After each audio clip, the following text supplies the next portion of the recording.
Hello everyone, welcome back to It's Just Queen Bee's Thoughts. Today we're diving into a topic that almost everyone has faced at some point, regret.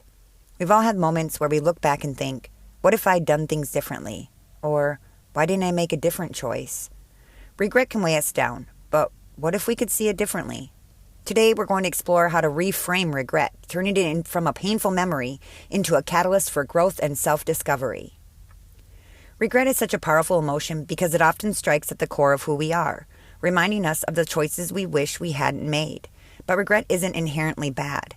At its core, regret signals that we're reflecting on our past and are aware of how our decisions shape our lives. While it's tempting to view regret as a negative feeling to avoid, it can actually be a guide, showing us our values, our priorities, and even the areas we want to grow in. So, why do we struggle so much with regret? For many of us, regret is tied to perfectionism or a fear of failure. We think, if only I'd done that better, or why didn't I see this coming? But the truth is, regret is often unavoidable. It comes from wanting the best for ourselves, even if we don't always make perfect choices. The struggle comes from clinging to an idealized version of the past, rather than accepting that every experience, good or bad, has value.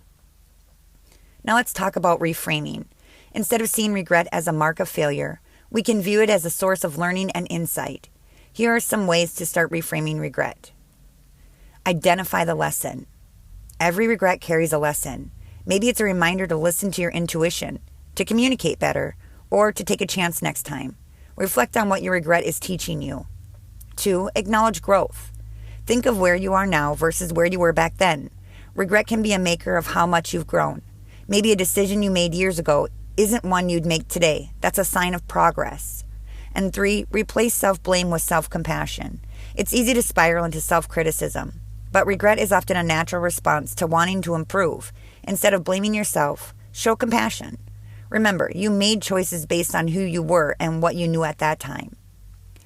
Letting go of regret can be hard, so here are a few exercises that can help you start releasing it. Journaling. Write down your regret and explore the emotions tied to it. Then, rewrite the story from a compassionate perspective. Ask yourself what advice you'd give a friend in a similar situation. 2. Visualization. Imagine yourself back in that moment, but this time, visualize accepting it. Picture yourself forgiving and releasing the weight of that regret. Visualize it fading away, leaving space for new growth. And gratitude. Sometimes regrets help us lead to positive outcomes we couldn't have imagined. Write down any unexpected silver linings that came from this experience. Often, there's something to be grateful for, even in regret. When we embrace regret as a part of our story, it becomes a reminder of our resilience and capacity for change. Use it as a guide to make more aligned decisions going forward. Whenever you feel regret creeping in, ask yourself, how can I make the most of this moment? Remember that life is about movement, sometimes forward, sometimes back, and it's that movement that shapes us. Regret is a complex emotion, but it doesn't have to hold us back. By reframing regret, we can transform it into something that guides us, teaches us, and ultimately helps us grow.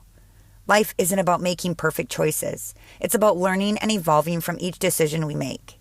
So next time you feel regret, try to see it as a stepping stone on your journey, not a barrier.